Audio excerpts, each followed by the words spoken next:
entirely hydrogen bonded. Each water molecule is surrounded by four water molecules, and out of which 2 hydrogen bonds, each oxygen is a donor, and for 2 it is an acceptor.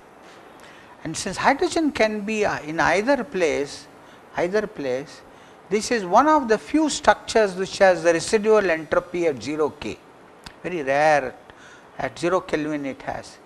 So, if you solve it by diffraction, see diffraction, the only problem is you cannot distinguish between thermal vibrations and static disorder.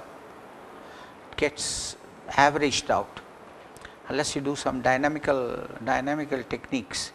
So, average structure of hydrogen, it will give you half hydrogen in each hydrogen bond. You see the hydrogen bond length is 2.74.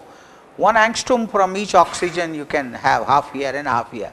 And the first structure for it was done in Oak Ridge National Lab by my friends Peterson and Levy. They confirmed Pauling disorder.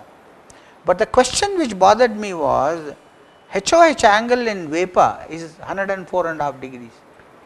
Tetrahedral angle is 109.5 degrees.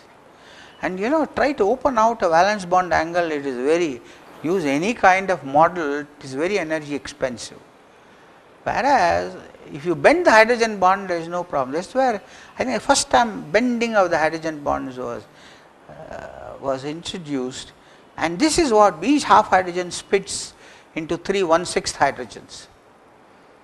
And entropy does not change, the residual entropy, and you can't distinguish from diffraction between the thermal vibration and the static disorder, the two gets mixed up.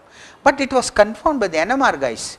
NMR guys, because it gets a dipolar splitting. If you have a proton, it has an NMR frequency. But if there is another hydrogen close, and it is a very powerful, it goes a 1 by r cube, the dipolar field. So, they confirmed what I had. Now, of course, it has become. This is the National Knowledge Network which Dr. Salunke was referring to, and this is the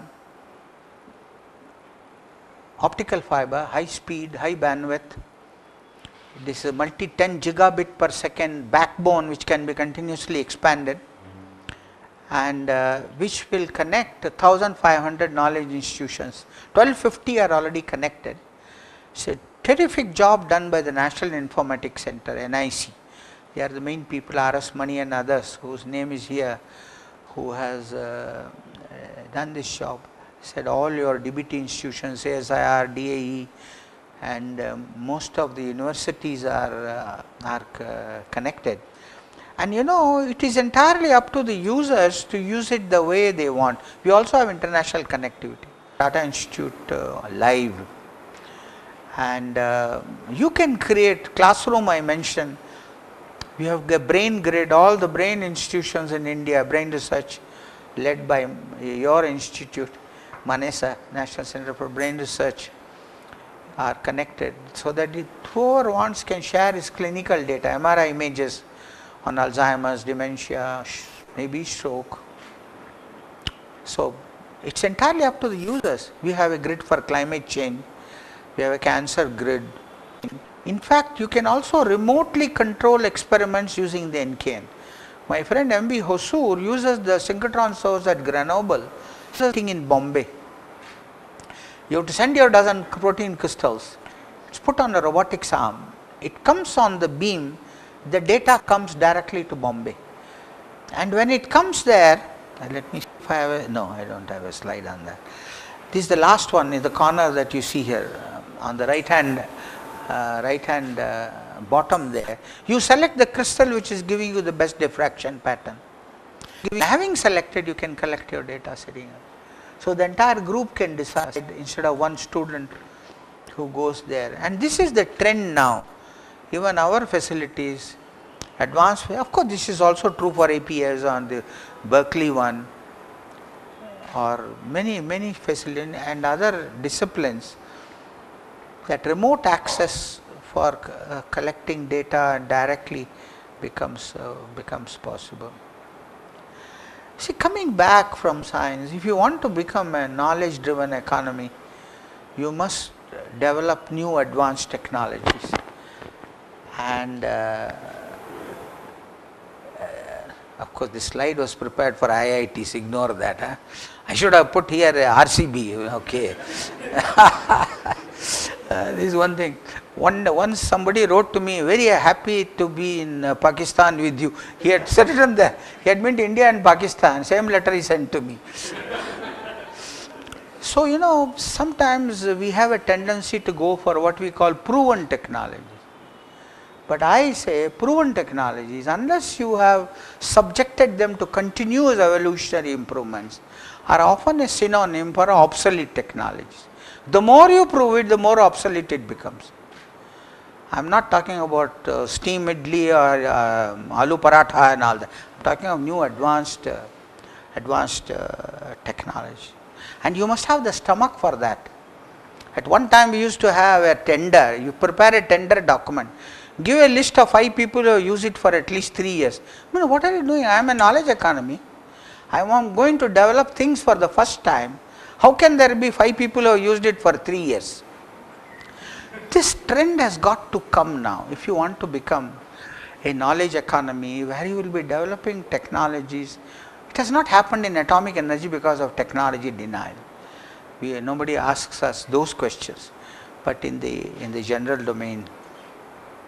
So you see, my 3-point agenda for both basic and applied research: optimum utilization of visible capabilities, identification and nurturing of latent capabilities. Visible in one field, latent in another. Interestingly, I was in Pune for this R&D engineers. This is a DRDO lab. They make these big bridges for the sappers and miners, engineering regiments to go across. Big bridges they can build. And that is the time when Uttarakhand tragedy had happened. Roads had been broken. So I said, if you can build why can't you build the bridges for the Uttarakhand guys? And they said, no problem. This is what I call latent. Visible in the military field, but latent in a social field. So in fact, in a few weeks' time, we are inaugurating the first bridge in Uttarakhand. It's 12-13 meters bridge, made out of somewhat cheaper material.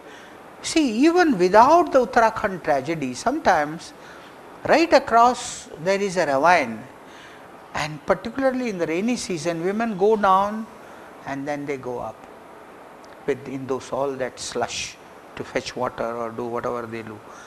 And the advantage of the DRDO design is you can do it from one end. You just project it and you can land it over there. And between 10, 12, 13, 15 meters, no problem, they said.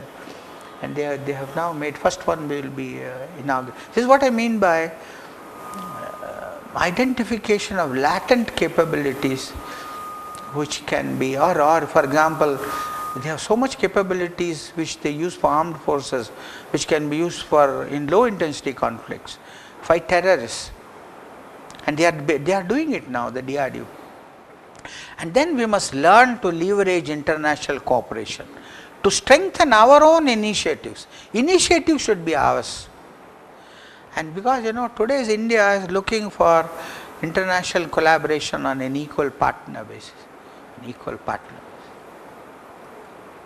So let me come to my last slide given by this is what I find in this, which you mentioned, between RCB and AIST, Tsukuba, equal partnership.